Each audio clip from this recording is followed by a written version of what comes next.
Good morning. Good morning. Welcome to Daily Dose. We're trying a new angle today. You know, the ongoing nose challenge.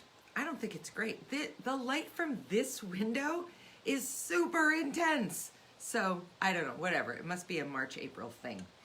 Anyway, good morning. Today we're talking about the pros and cons, the highs and lows, the pitfalls to joining community. And we are basing this on something that David Whitesock wrote. So David, as you have heard us say, is from Commonly Well and is a former guest on our show. And we've been really lucky to connect with him in a variety of ways. And he writes some stuff that I think is incredibly compelling. And this is a piece. So I will link the blog post into this because I'm not going to read you the whole thing. But I want to just read you a couple of paragraphs and then we'll get into the conversation. Woo. Most of the addiction care system is set up as a funnel with something called recovery on the other end. As a person goes through these systems and services, they get introduced to and integrated with a new community of people who are in recovery. The traditional thinking is that in order to never return to your old life of misery, you must surround yourself with people who've lived the experiences you've lived. This makes sense. Healing has always happened through connection of shared experiences. This level of emotional connection fueled the healing process. We found peace, we grew, we moved into a new phase of life. But the addiction recovery trajectory is much different.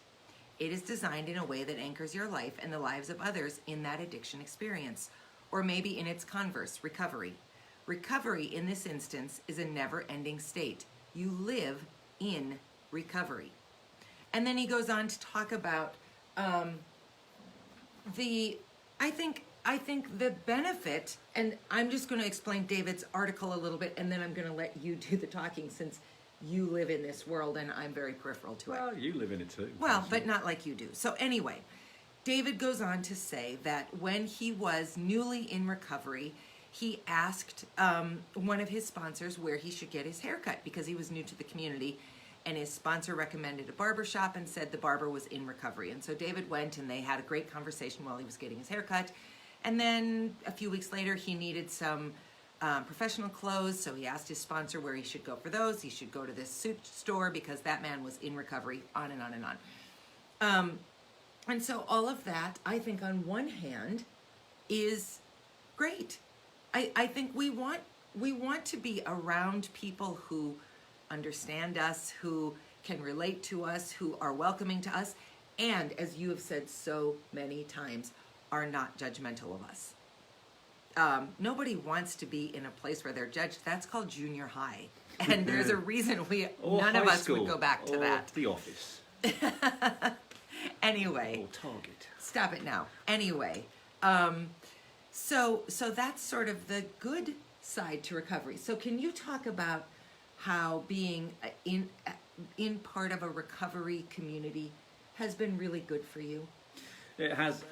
It's well, you've nailed it. The most important thing is you're not judged. Everyone in there is exactly the same. We suffer from the same disease, and if there's some of you out there thinking, how is it a disease? Well, just think about this. Go back to the first episode. The symptoms that everyone has, what we do, our behavior as addicts is exactly the same. So by definition, that is a symptom of a problem, and if the symptom is the same and the effect on the brain is the same in everyone, that does become a disease. So you know what to treat. You treat part of the brain for an affliction and it gets better, you are treating a disease. So it's legally a disease that way. So everyone has the same symptoms. We all do the same thing. Talking to people about it actually makes you feel better. One of our guests, Thad, and I went out, every now and then we have lunch together, which is actually a really nice time to just get together and talk about, how we're doing, how we're moving through life, and how, all the little things help, what you do at the weekend, stuff like that. Well, we came to a good conclusion. There's an interesting push now with alcohol makers to make especially high-end liquors kind of sexy and sophisticated, even we've talked about even this. more so than they used to. So, you know, the idea of, would you have a friend to have a gamesman's bet to get someone to dance? And it's the adverts are really sort of sexy. And the bottom line is that if you're an alcoholic, you even get to the point where you buy alcohol in plastic because you think it makes less noise when you bring it home. So there's no glamour in that, but talking I see. that through with It's someone. marketed as something very sophisticated and sexy, and the reality is that it's if you're an something alcoholic, terrible. is not that at all. But sharing that experience with someone makes you feel better. So there are huge positives to being in a community with like people. AA is that community. You don't feel judged. You feel free to speak, and that freedom also makes you feel better.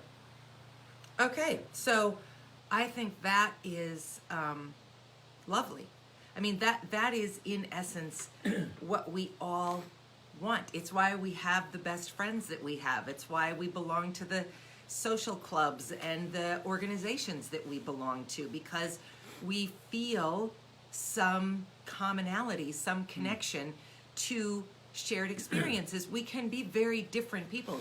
You go to AA with people who have no education, people who are unemployed, people who are of different cultures and races, and so it's not that you're all the same type of person. No, you just we have the same shared experience. We suffer from the same thing. Yeah. So that's I think the positive to it. And I'm not here to bash AA. It's not my program, and B, I have nothing to base it on. I'm just reflecting on David's comments, David's blog post. So the second half is, let me find this. So he talks about the haircut, blah, blah, blah. Okay, so then he says, as I started to think about going back to college after just a few months in recovery, other people in recovery cautioned me and recommended I wait at least a year. Everyone said the first year is so important. Get a year of sobriety under your belt, then see. Conversely, other contacts and mentors not in recovery understood how to maximize and support opportunity.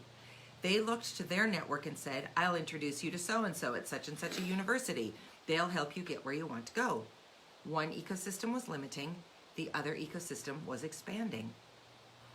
And he goes on to talk about how a community, and in this case, he's speaking about the recovery community, which is not just AA, but many, many facets, how any community can become limiting if you use it as a way to narrow your perspective and opportunities as opposed to expanding. So can you talk about, and perhaps you can't, but do you have anything to say that aligns with sort of the converse side of that, the positives to community?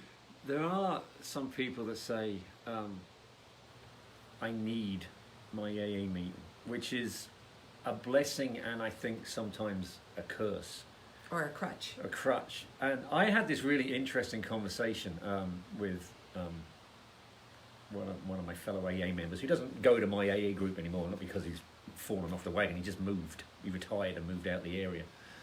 But he said something to me I'm always going to forget, and I will give this advice to anyone in context. I said to him, I was about 11 months sober at the time, and we were going somewhere. I can't remember what we were doing, but I was going to miss an AA meeting, and I was going, what do we do? Everyone's going to think, what if people say, think, oh, what happened to him? He's in trouble, he's back in the hospital, he's on the second floor of Prairie St. John. And he said, 1, relax. 2, we don't judge. 3, if you're that worried, tell them. And 4, and this is the bit I will never forget, he said, there's a danger of the fact that you are an alcoholic. You have missed parts of your life because your only real desire was to hide and to drink and to feel like you were still in control when you weren't. You've missed your life. And then he said to me, don't miss any more of your life by missing out on doing something with your family because you want to be here. You come here when you can. You're in the position to be with your family now. Don't mess that up. and I'd never forgotten that. Yeah. And you've talked about that a lot, and I love that reminder, because that, again, is, I think what makes David's article so compelling. I read it to Dr. Mary on the way to spin today, and then we talked about it, and now we're talking about it with you. To me, what makes this article so compelling is not the in recovery piece. It's any community. Any community has the ability to both lift you up and drag you down. Think about a small church community, or a sorority or a fraternity, or and some kind of exclusive club, a golf club, for instance, or a women's circle of some sort. Anything that limits outside encroachment, anything that is distrustful of other experiences, anything that might make you think, well, that isn't how I did it, so that can't be right. That is something to not necessarily abandon, but take with a serious grain of salt. Because we are better when we are in whole community, and when not everybody is fixated on, well, we're all the same, and that's what makes us great. That's actually what's wrong with much of America, is that we have found ways to isolate. I'll use myself as an example. Here's who I'm most interested in spending time with.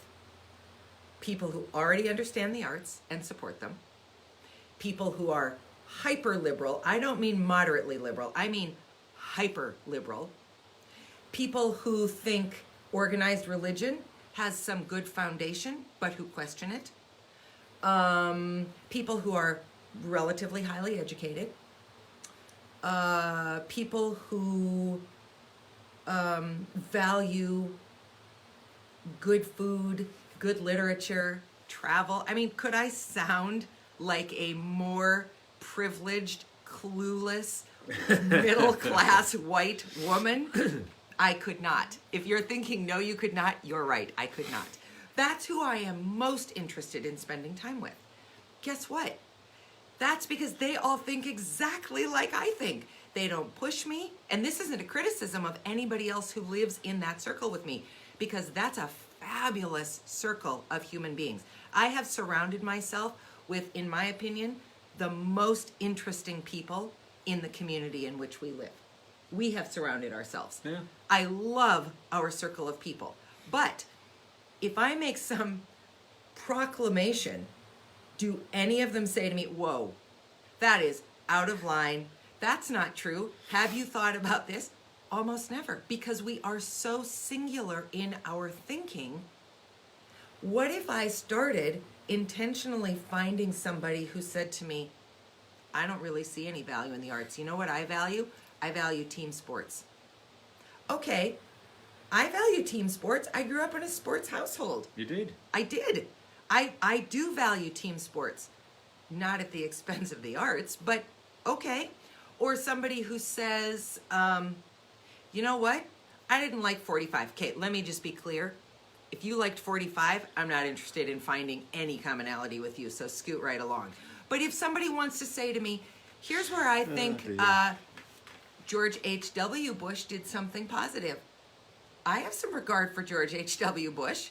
I certainly didn't vote for him, but I don't despise him with every fiber of my being. I would spend time with somebody who wanted to tell me why those 4 years were really important years, policy-wise, whatever. Somebody who wants to say to me, you know that so much of why our prison system is as screwed up as it is today is because of the Bill Clinton years. That's true. And I would love to know more about that. I don't really only want to be with people just like me, because how can I get better?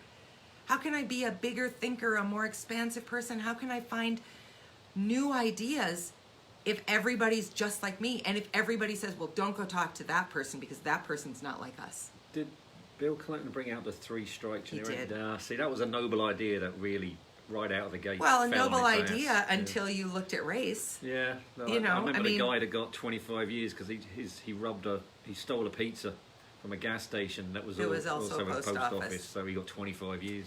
Yeah. Yep. You got to read A Knock at Midnight or Just Mercy. I mean, on paper it was dynamite in a way to maybe curtail crime, but it's just one of those sweeping things that just doesn't work, unfortunately. Yeah. Okay, so Anyway, it's not about political policy. It's about what communities do you belong with who lift you up and don't cast a wary eye if you also belong in other communities, or who see your questioning or your desire to do something that perhaps hasn't fallen into the norm of this community before, and says, good for you, how can we help? Not, whoa, that isn't going to work for you. You want people who lift you up, not people who tear you down or who hold you back. Yeah, you actually only are truly educated on a topic if you can see both sides of it. Yeah, Dr. Mary and I have agreed to disagree a bit on this. It is true, though, you got to admit. I do not have to admit that. There are some topics that do not merit both sides. Yes, obviously, there are some issues where one part of it is going to make your blood boil and want to eat your own spleen. But if you can see that point of view, you don't have to accept it, but knowing it's there is the way to be educated about an issue. Dr. Mary, you've lost your nose today, too. I have. We got to find a better light Ask me system. how I smell. I will say terrible, because that's a really good joke. All right. You've got no nose. How does he smell? Stop it. I will post David's article. We'd love to hear your thoughts. Oh, I'm back. Hello. I know. We'd love to hear your thoughts on this.